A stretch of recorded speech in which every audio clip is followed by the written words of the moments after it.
Purihin po ang Panginoon sa araw na ito. Salamat po sa panibagong umaga na ipinagkaloob sa atin ng Panginoon. Nawa po ay maayos po ang lahat. At salamat sa Panginoon sa palagi niya pong kabutihan na atin pong nararanasan bawat araw. Amen. Sa Diyos po ang kapurihan, tayo po ay manal. Ama, maraming salamat po sa umaga pong ito na ipinagkaloob po sa amin. Humingi po kami ng tawad kung may nagawa man po kami na hindi po ayon sa iyong harapan. Patawarin mo po kami, Panginoon. Pakadalisayin mo po ang bawat isa sa amin. At salamat po. Patuloy mo pong paging tapatin ang ginagawa po naming paglapit sa iyo sa mga oras na ito. Ama, salamat po na palagi mo po kaming sinasamahan sa pag-aaral po namin ng iyong mga salita. Salamat po sa palaging karunungan, Banal na Espiritu Santo. Tunay po na hindi po namin kayang unawain ito kung hindi mo po kami tutulungan, sasamahan, gagabayan, at patuloy ang ipapaliwanag sa amin ang iyong mga salita. Kaya maraming salamat po aming Panginoon sa lahat po ng kabutihan at kagandahang loob mo po sa aming lahat. Salamat din po sa kaayusan ng mga ginagamit namin para po sa live streaming na ito. Nawa po Panginoon ay patuloy ang magdulot po ito ng lalo pa naming pagkaunawa po sa iyong mga salita at lalo pa naming pagsunod sa kagustuhan mo po sa mga matututunan po namin dito po sa Exodus chapter 30. Ama, salamat po. Tunay po na ikaw ang Diyos na makapangyarihan at lahat po ay kaya mong gawin. Purihin ka po sa lahat ng ito sa pangalan ni Jesus. Amen. Amen. Muli po ay mapagpalang araw po sa ating lahat, higit po sa ating Panginoon. Dito na po tayo sa Exodus chapter 13. Ang pamagat nga po is God's instruction to Israel upon their departure. So napag-aralan po natin na po na talagang ipinakita ng Panginoon ang kanyang kapangyarihan nang magpadala siya ng 10 salot po sa mga taga-Ehipto. At katumbas nga po nito ang kanilang 10 Diyos-Diyosan. Tinapatan tinapatan at nakitang talagang ang Diyos, ang tunay na Diyos. Amen po ba mga kapatid? Amen. Na po. Talagang ipinakita din ng ating Panginoon ang kanyang kapangyarihan sa mga Israelita. Hindi niya hinayaan na yung paglabas po ng mga Israelita ay dahil sa war against Egypt. Ano po? Kundi talagang walang ginawa ang mga Israelita. Ano po? Kumbaga ay talagang ang kamay ng Diyos ang kanilang nakita. At ginamit nga po ng Panginoon si Moises assisted by his brother Aaron. Po. So nakita natin na talagang makapangyarihan ang ating Diyos at talagang lahat po ay posible kapag ginusto ng ating Panginoon. At talagang palagi po, no? Panalo ang ating Diyos. Na po, talagang wala pong makakahigit sa Kanya, walang makakapantay sa Kanya. At talagang kapag ipinangako ng Diyos, tutuparin niya. Sabihin mo nga, kapag ipinangako ng Diyos, tutuparin niya.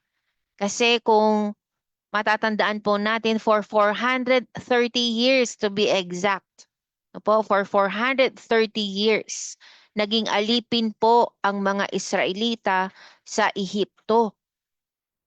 Pero bago pa maging alipin, sinabi na po yon ng ating Panginoong si Yahweh kay Abraham. No po, na talagang he will be the father of many nations, pero aalipinin po ang kaniyang mga magiging lahi. No po, aalipinin, pero ipinangako din ang kanilang pagtatagumpay. At eto na nga po yun, no po. papalabas na po sila sa Egypt. Purihin po ang ating Panginoon. So patuloy po nating makikita ang kabutihan ng Panginoon dito po sa Exodus chapter 13 na talagang kapag ipinangako ng Diyos, tutuparin niya. Basahin po natin, sabi po dito, sinabi ni Yahweh kay Moises, ilaan ninyo sa akin ang mga panganay sapagkat akin ang lahat ng panganay na lalaki sa Israel, maging tao o hayop. Makikita po natin dito ang pagpapahalaga po ng ating Panginoon sa mga tao. No po? So talagang pinili po tayo ng Diyos para maging Kanya. Nilikha po tayo ng Panginoon para mapaglaanan niya ng Kanyang pagmamahal. No po? Kaya nga po, let this be a reminder for us, tayo ng mga mananampalataya sa ating panahon ngayon. Sabi nga po dito sa unang Korinto chapter 6 verses 19 to 20, hindi ba't ang katawan ninyo ay templo ng banal na spiritong nasa inyo at tinanggap ninyo mula sa Diyos? Kung ganoon, ang katawan ninyo'y hindi sa inyo, kundi sa Diyos. Dahil tinubos kayo ng Diyos sa napakalaking halaga. Kaya gamitin ninyo ang inyong katawan sa paraang ikapupuri ng Diyos. Kung matatandaan po natin sa Exodus chapter 12, ay ang pagdaan po ng angel of death. No po? Talagang lahat po ng hamba na walang bahid ng dugo ng kordero ay talagang namatay po ang lahat ng panganay nandun. Tao man ito o hayop. Kapag wala pong dugo sa na pahid ng dugo sa hamba ng kanilang mga pintuan, big sabihin ay talagang mamamatay ang madaanan ng angel of death. Po, mamamatay po ang madadaanan ng Panginoon kapag wala pong bahid ng dugo. So tayo po, malaki po, napakalaking halaga po ng ipinangtubos sa ating mga kasalanan. Po, sabi mo nga, pantubos sa aking kasalanan. Sino po ang naging pantubos ng ating kasalanan? Kaninong dugo ang naisakripisyo po para sa ating ikaliligtas? Walang iba po yon kundi ang ating Panginoong si Jesus. The ultimate sacrifice once for all. Po, isang beses lamang po yon at hindi na nga po muling mauulit. Kaya nga po ang ating katawan ay templo ng banal na Espiritu Santo once po na tinanggap po natin si Jesus bilang ating Diyos at tagapagligtas. Nanahan po sa atin ang banal na Espiritu. Kaya nga po ipinapakita dito ng Panginoon kung gaano po kahalaga ang kanyang pagliligtas mula po sa kasalanan. No po? At dahil tinubos nga po tayo ng Diyos sa napakalaking halaga, gamitin po natin ang ating katawan sa paraang ikapupuri ng Diyos. Di po ba talagang consecrated po ang mga panganay para sa Panginoon, mga panganay ng Israel? So ganun din tayo sa ating panahon ngayon. Opo, ganun din ang mga mananampalataya. Consecrated, ibig sabihin itinalaga po tayo para sa Diyos. Kaya nga po etong katawan po natin, gamitin po natin ito sa ikopupuri ng Diyos. At ang sabi pa po dito sa Efeso 5:7-9, kaya't huwag kayong makisama sa kanila. Dati kayo'y nasa kadiliman, ngunit ngayon nasa kaliwanagan na sapagkat kayo'y nasa Panginoon. Sabihin mo nga, ako'y nasa Panginoon na. Kaya ano pong gagawin natin? Ngayon tayo ay nasa Panginoon na. Ngayong tayo'y itinalaga na para sa Panginoon. Mamuhay kayo ngayon ng nararapat sa mga taong nasa liwanag. Po, hindi na po tayo makikiayon sa takbo ng mundong ito sapagkat pawang mabuti, matuwid, at totoo ang ginagawa ng namumuhay sa liwanag. So sino po dito ang namumuhay sa liwanag? Mag-type lamang po ng Amen. Po. So kung tayo daw po ay namumuhay sa liwanag, dapat po ang mga ginagawa po natin ay pawang mabuti, matuwid, at totoo. Ano po?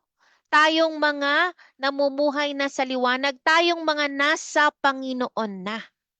Ano po? Mamuhay po tayo ng nararapat, kaya nga nasabi din sa salita ng Diyos na wag po tayong magsawa sa paggawa ng mabuti. No po?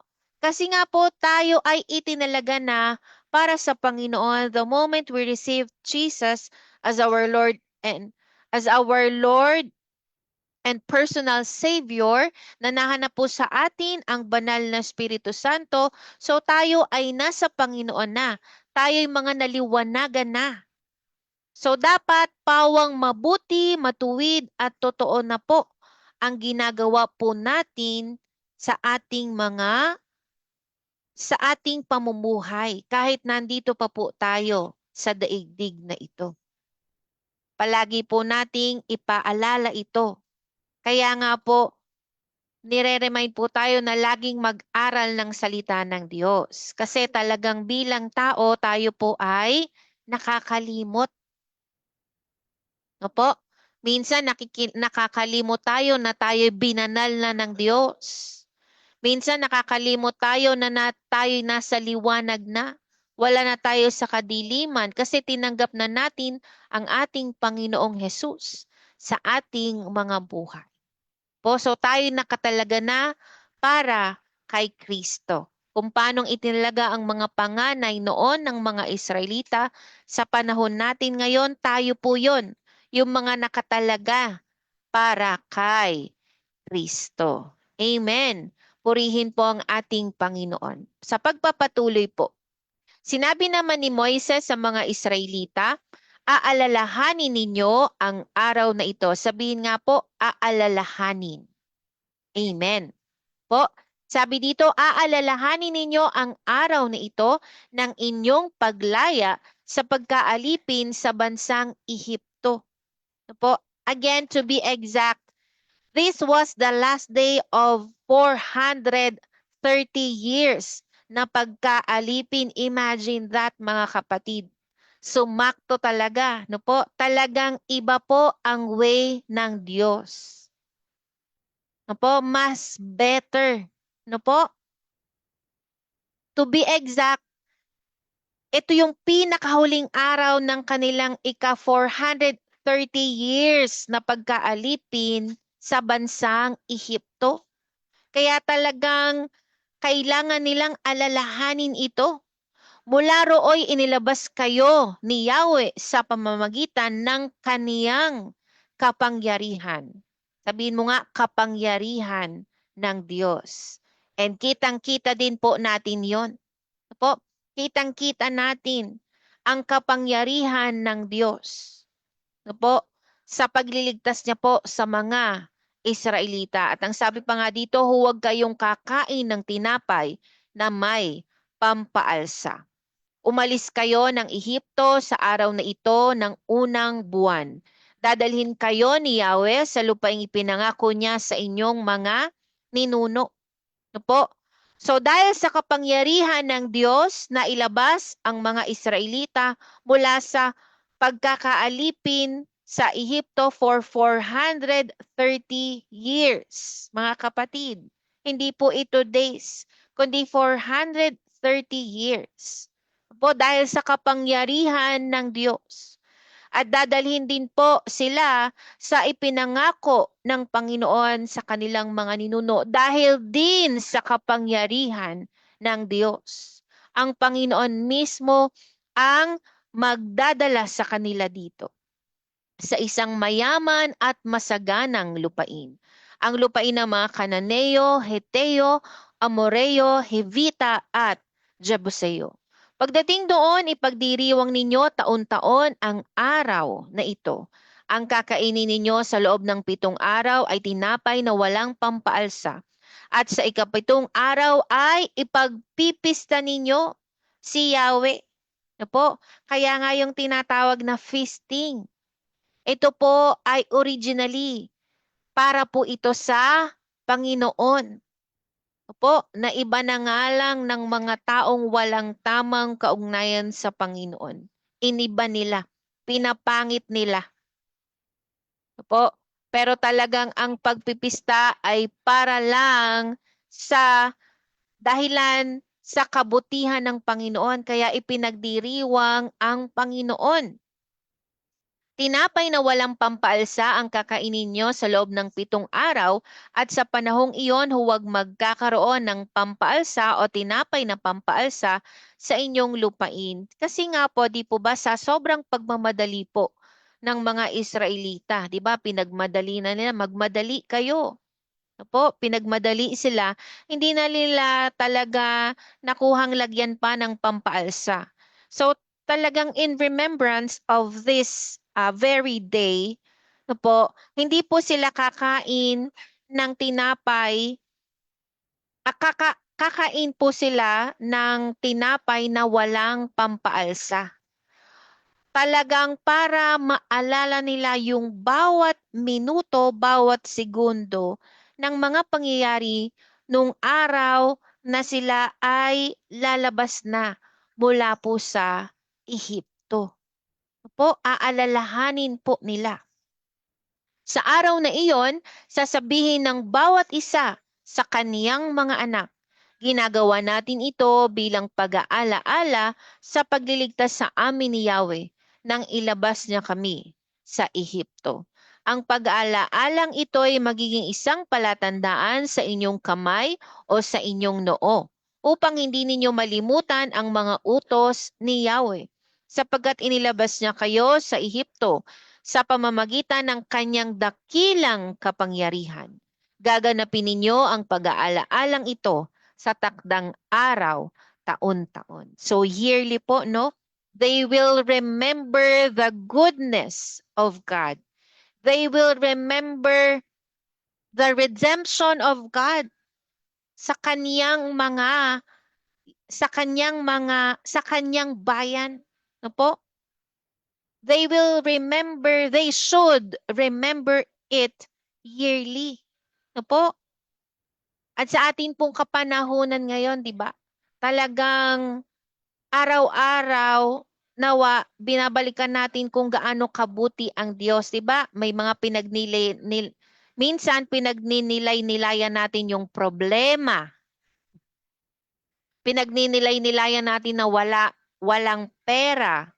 Pinagninilay-nilayan na kawawa o anumang sitwasyon, di po ba?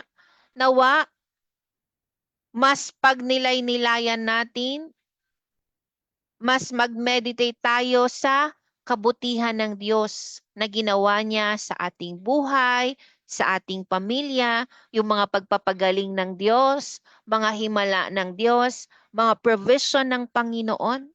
Opo, minsan kasi talagang mas naha-highlight yung problema. No po? Nawa maalala natin palagi yung kabutihan ng Panginoon sa ating mga buhay. At ang sabi pa po ay sasabihin ng bawat isa sa kanyang mga anak. Dadalhin kayo ni Yahweh sa lupain ng mga Kananeo, sa lupaing ipinangako niya sa inyo at sa inyong mga ninuno. No po, talagang kapag po inuulit sa isang talata po, kapag inuulit po ang salita, ibig sabihin talagang binibigyan itong pahalaga ng ating Panginoon. Ibig sabihin talagang intindihin niyong mabuti. Ang Panginoon ang magdadala sa kanila sa lupain ng mga Kananeo. Ang lupaing ipinangako niya sa inyo at sa inyong mga ninuno. Pagdating doon, ibukod ninyo para sa kanya ang lahat ng panganay na lalaki. Kanya rin ang lahat ng panganay na lalaki ng inyong mga hayop. Lahat ng panganay na lalaki ng mga asno ay tutubusin ninyo ng tupa.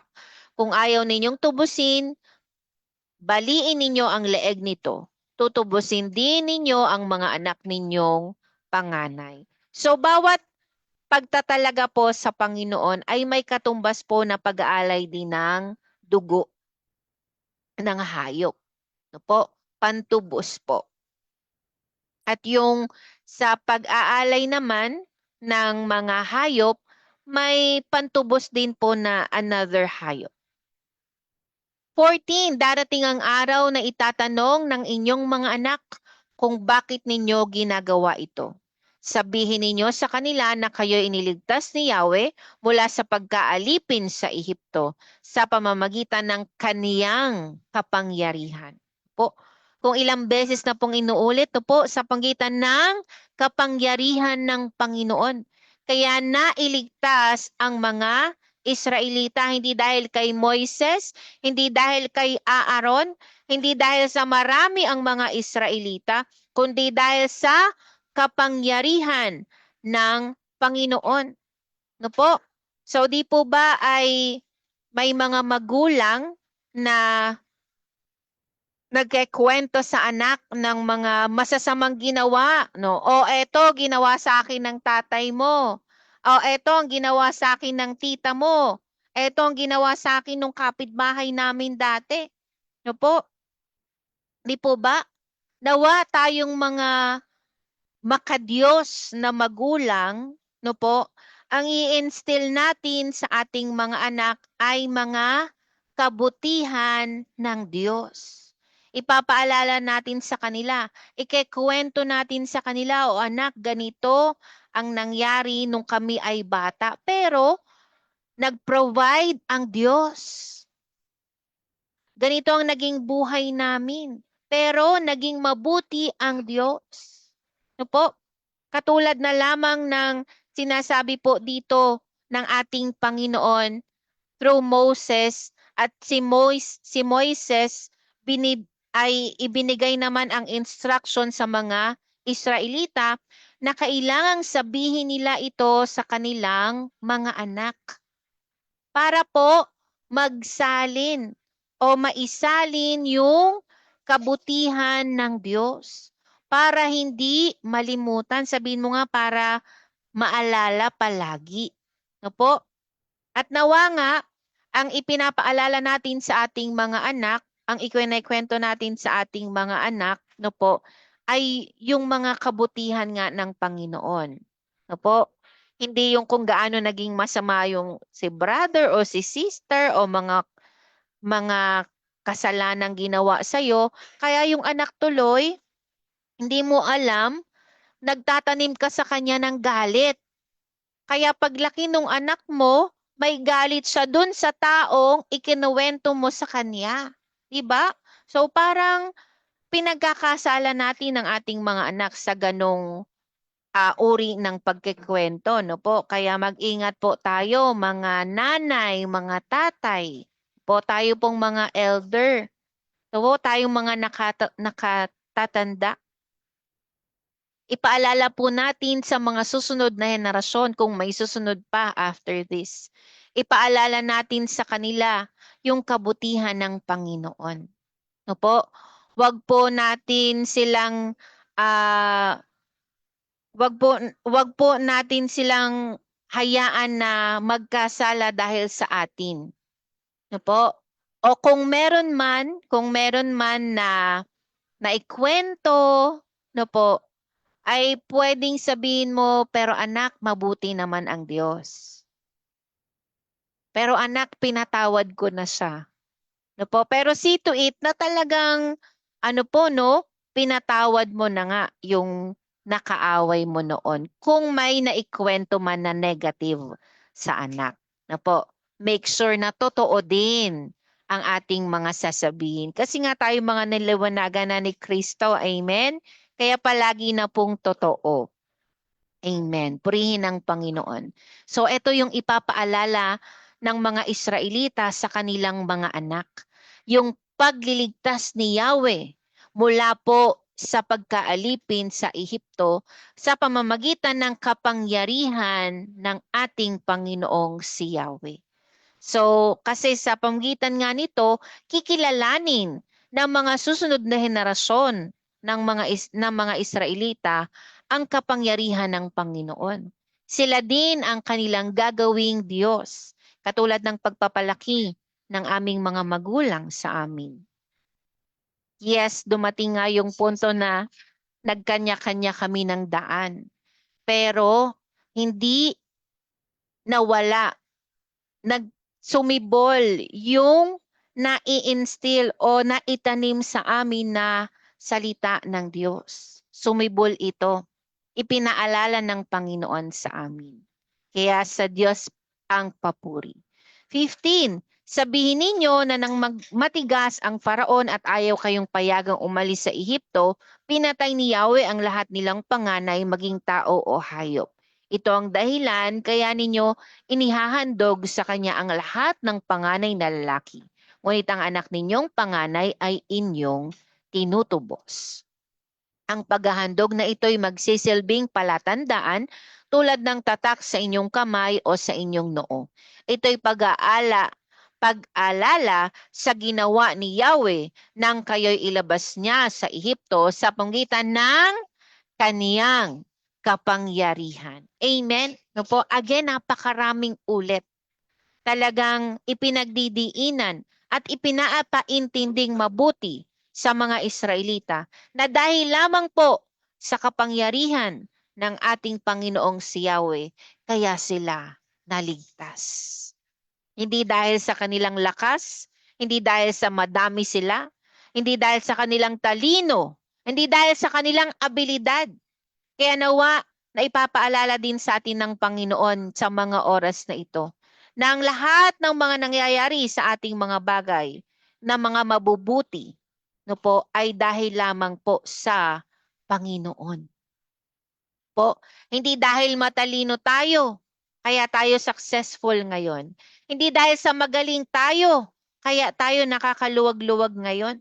Hindi dahil sa kung anumang meron tayong taglay, kundi dahil ito talaga sa kapangyarihan ng Diyos na kumikilos sa ating mga buhay. Amen. 17. Nang payagan na ng Faraon ang mga Israelita, hindi sa daan patungong Filistia sila pinaraan ng Diyos, kahit na iyon ang pinakamalapit. Ayaw niyang ang mga Israelita ay mapasubo agad sa labanan. Baka magbago pa sila ng isip at magbalik sa Ehipto. Etong verse na ito, napag-usapan namin kahapon ng asawa ko kasi sa panonood namin ng balita, na nabalita yung about sa war ng Israel against Lebanon ba? Kung di ako nagkakamali po. Ngayon, no po, talagang ang galing po talaga ng mga taga-Israel sa when it comes to mga kasangkapan pandigma. No po.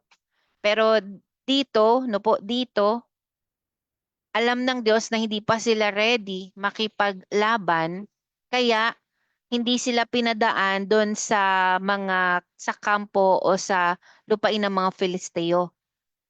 No po? Sabihin mo nga, napakarunong ng Diyos. Yes, no po? So, kung may mga request tayo na hindi pa ginagrant ng Diyos, marunong ang Diyos. Alam ng Diyos. No po? Kilala ka ng Diyos. Alam niya kung kailan ka ready sa mga request mo. Alam niya kung hindi ka pa ready. Katulad nito, hindi inalaw ng Panginoon na makadaan sila sa mga lupain ng mga Filisteo kasi alam ng Diyos na hindi pa sanay ang mga Israelita sa pakikipaglaban, di ba? Kasi for 430 years, alipin sila. Ganun pa lang yung mindset nila, alipin. Kasi syempre, no, parang wala nang katapusan eh. Imagine kasi 430 years. Opo, pagigising nila, alipin sila. No, kaya hindi pa talaga sila handa sa anumang labanan at sobrang runong ng Diyos. Kaya sabi nga, baka magbago pa sila ng isip at magbalik sa Ehipto. Kaya sila'y pinaligid niya sa ilang patungong dagat na pula. Sila'y handang-handang makipaglaban. Yes, handa sila, no po, pero hindi pa talaga sila sanay sa pakikipaglaban. So, hindi inalaw ng Diyos kasi napakarunong ng Diyos. Sobrang runong ng Diyos. Wala nang hihigit pa sa karunungan ng Diyos. Kaya nga wag nating pangunahan ng Diyos. Amen? Again, kung hindi pa nag-grant yung mga nire-request natin sa Panginoon, patuloy lamang tayong maghintay sa Panginoon. Kasi marunong ang Diyos. Napakarunong ng Diyos. Alam niya ang pwede na sa'yo at alam niya yung hindi pa. Purihin ang Panginoon. 19.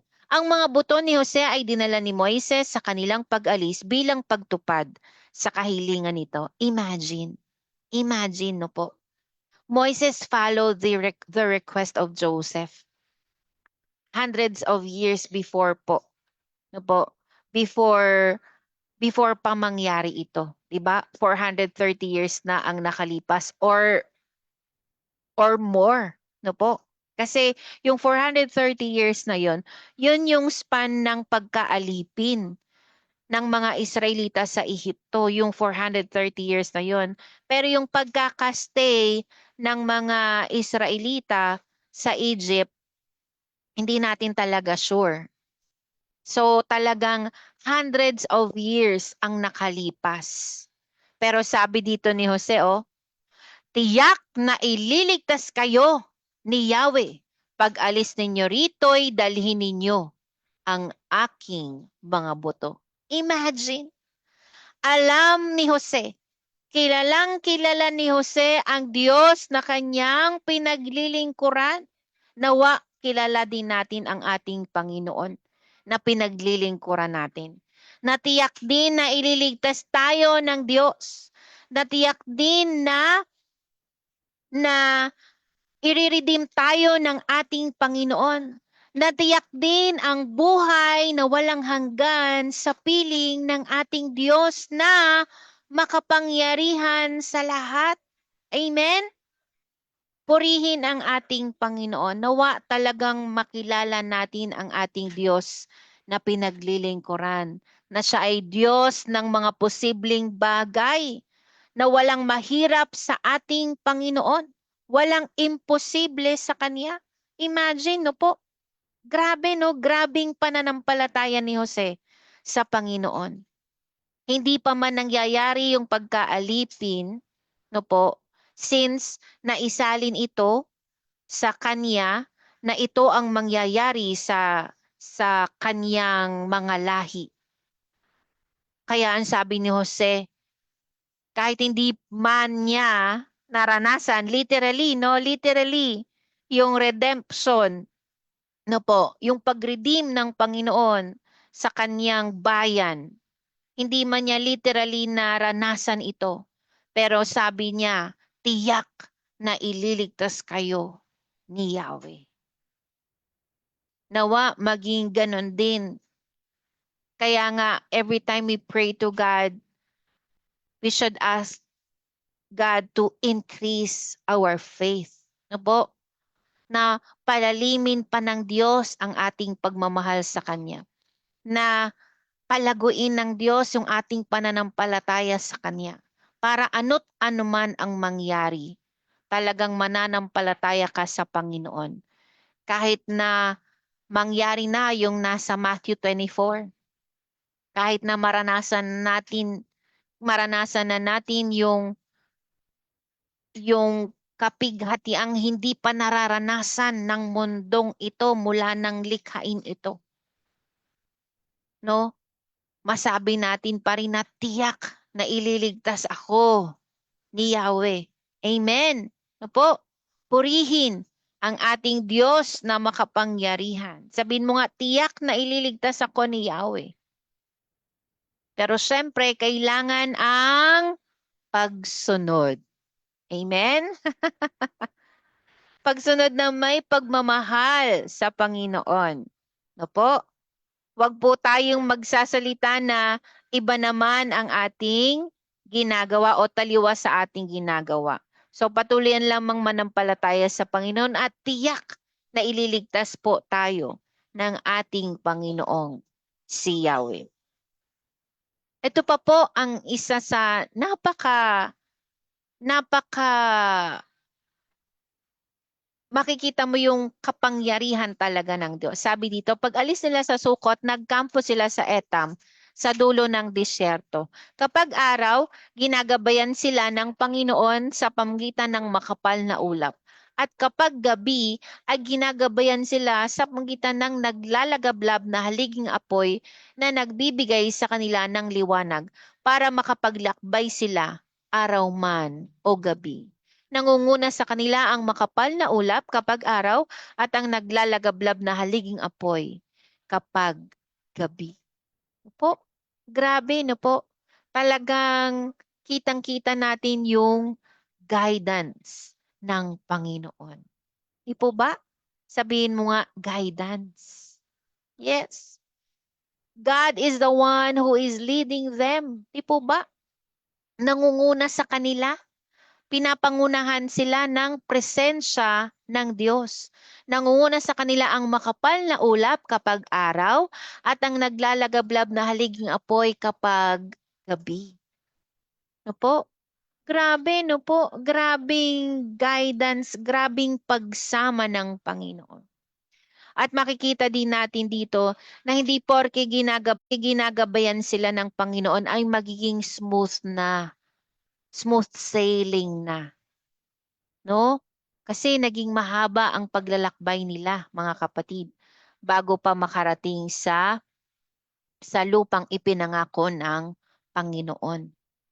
Pero may ano yon, may tawag dito, may dahilan kung bakit naging matagal. No po? At yun yung patuloy nating mapag-aaralan. So sa mga susunod na araw, bakit kaya naging matagal?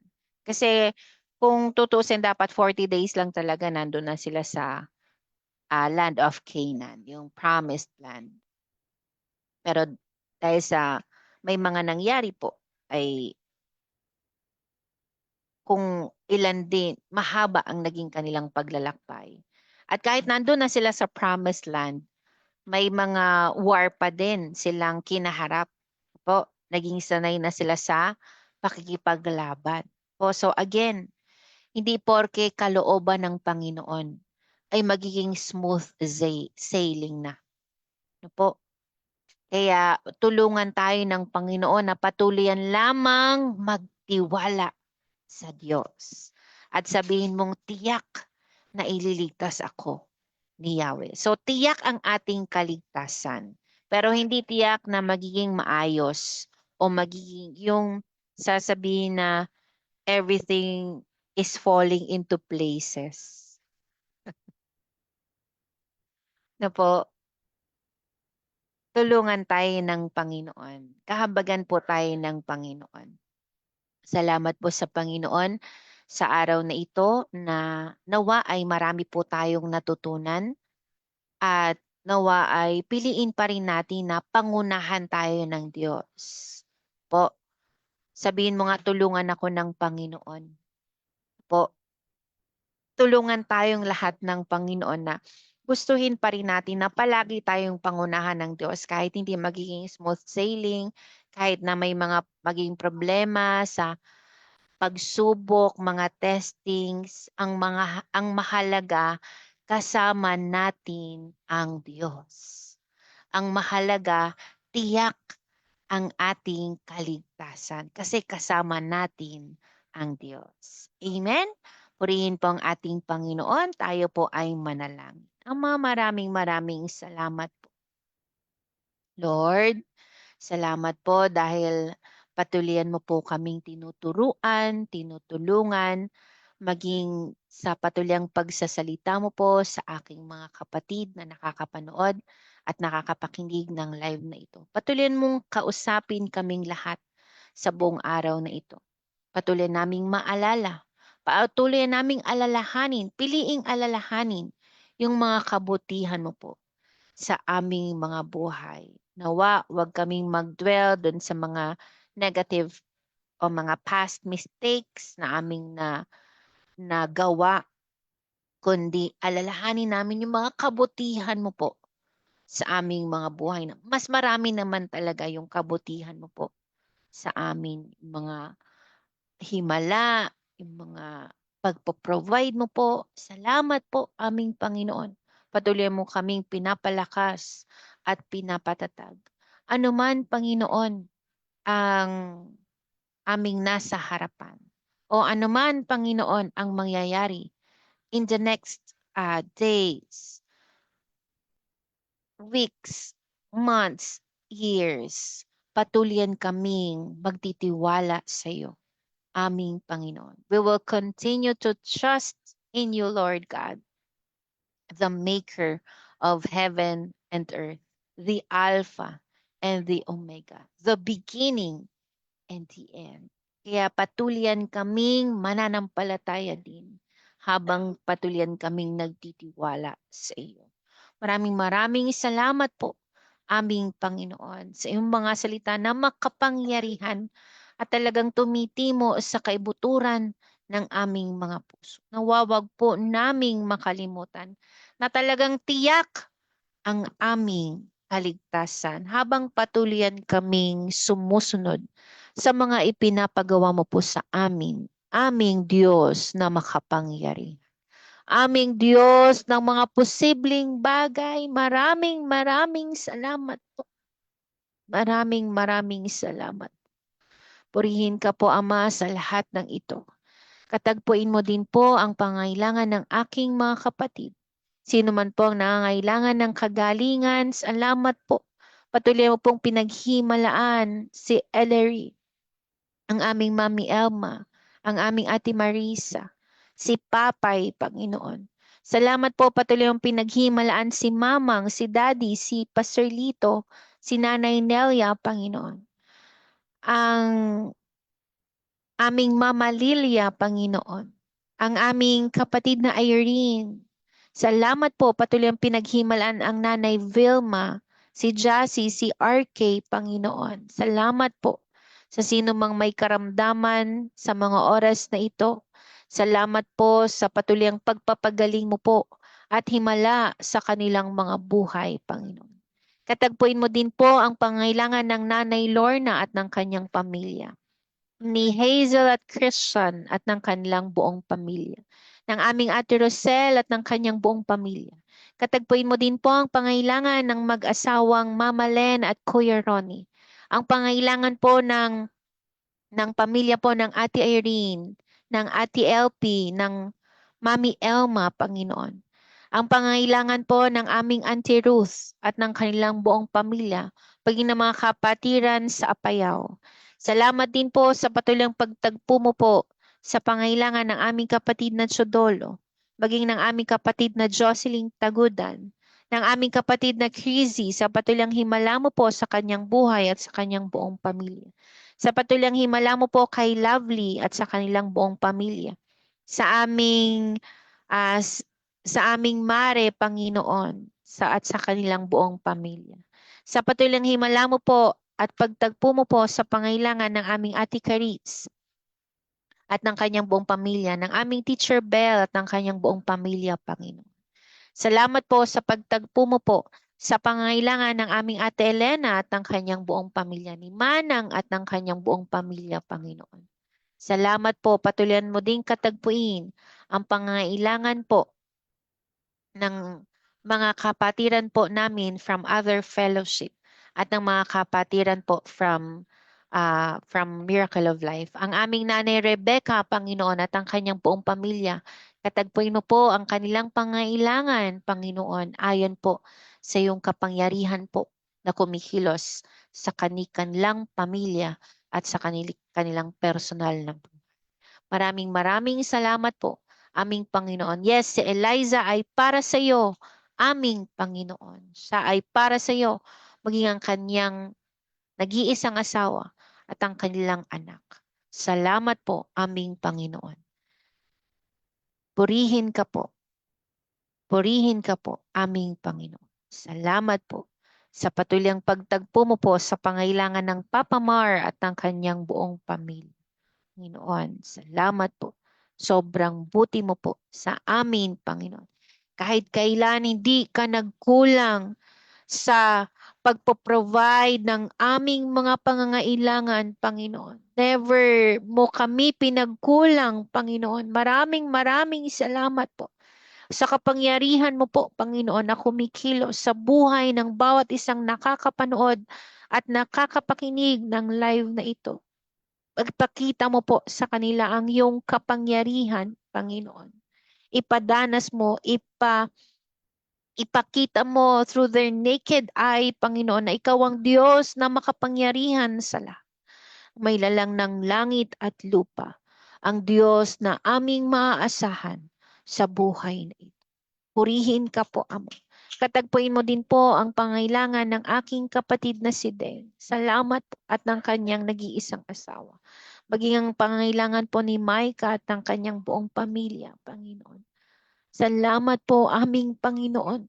Yes, palagi mo kaming kinakatagpo. Palagi, Panginoon. Palagi. Hindi kami nawawaglit sa iyong isipan, Panginoon. We are precious in your sight. Kaya salamat po aming Panginoon. Patuloy talaga kaming umaasa at nagtitiwala sa iyo, sa iyong kapangyarihan, Panginoon, at sa iyong pagkilos sa aming mga buhay. Kahabagan mo po ang bawat isa sa amin, Panginoon. At salamat po sa buong araw na ito, sa patuluyang pagkilos mo po sa aming pamilya. Ikaw ang patuliyang manguna sa aming mga buhay at sa kanikanya naming pamilya. Sa iyo lahat ng papuri, parangal at tanging pasasalamat sa pangalan ni Jesus. Amen. Purihin ang ating Panginoon. Yes, salamat po sa Panginoon sa patuloyan pong pagtagpo po ng ating Panginoon sa ating pangailangan at sa lahat po ng mga nakapanood at nakapakinig sa atin sa araw na ito. Yes, purihin po ang Panginoon sa ating daddy at sa aming buong pamilya, kay Nanay Nelia, at sa buhay po ng mga kamag-anakan po here and abroad. Maraming salamat din po sa Panginoon sa buhay po ng Pastor Lito at ng kanyang mga kamag-anakan. Purihin po ang Panginoon. Salamat din po sa Panginoon sa buhay po. Yes, amen. Patuloy ang katagpuin din po ng Panginoon ang pangailangan po ng ating Nanay Lemia. Yes, Nanay Lemia, patuloy po na patuloyan po nating idalangin sa Panginoon ang malusog at malakas na pangatawan po ng ating Nanay Lemia. Maging ang ating Kuya Alan. Hello po Kuya Alan, Ate Celeste at ang inyo pong mga anak. Maraming salamat po sa Panginoon sa inyo pong buhay. Maging sa mama po ni Jamaro. Hello po sa inyo. Purihin po ang Panginoon at nakapakinig po kayo sa ating live sa araw na ito. Yes, maraming salamat din po sa ating kapatid na Hazel at Christian, sa ating nanay Lorna at sa kanyang buong pamilya, at sa ating kapatid na Irene, sa inyo pong mga anak, maging kay Sir Bob. Hello po sa inyo. Maraming salamat din po sa Panginoon sa buhay po ng ating Ate Rosel at ng kanyang buong pamilya, maging ang ating kapatid na Jocelyn Tagudan. Hello po sa inyo. Purihin po ang Panginoon. Maraming salamat din po sa buhay po ng ating Mama Len at Kuya Ronnie. Amen. Purihin po ang Panginoon. Salamat din po sa Panginoon sa ating kapatid na Chodolo Regulto. Send niyo po sa akin yung inyong address para masend na po yung inyong um, from batch 11. Ayan, purihin po ang Panginoon. Yes, Auntie Ruth, hello po. Maraming salamat sa Panginoon sa buhay mo po. Lobby ng Lord na makarating kami dyan, Ante. Uli po sa January kung loloobin ng Panginoon. At maging sa ating kapatid na Krizzy. Hello kapatid. Patuloy kang paghimalaan ng Panginoon at salamat sa buhay mo ng iyong nag-iisang asawa at ng inyong anak. Maraming salamat din po sa Panginoon sa buhay po ng yes po. Amen. Ayan. Ng ating, yes, Nanay Rebecca, hello po sa inyo, maging sa inyong pamilya. Nanay Vicky, hello po Nanay Vilma, hello po sa inyo. Salamat din po sa Panginoon sa inyo pong buhay. Amen. Purihin ang Panginoon. And salamat din po sa lahat po ng inyo pong mga panalangin para din sa amin. We appreciate po ang inyong pananalangin at mga encouraging words po sa amin. Salamat din po sa Panginoon sa buhay po ng mga nakakapanood at nakakapakinig ng live na ito ngayon, maging mamaya. Purihin po ang Panginoon at sa hindi ko po na, nabanggit ay kilalang kilala po kayo ng ating mabuting Diyos. Amen. Papuri po sa ating Panginoon. Everyday po ito at 7:30 a.m. Palagi po sa Diyos ang kapurihan.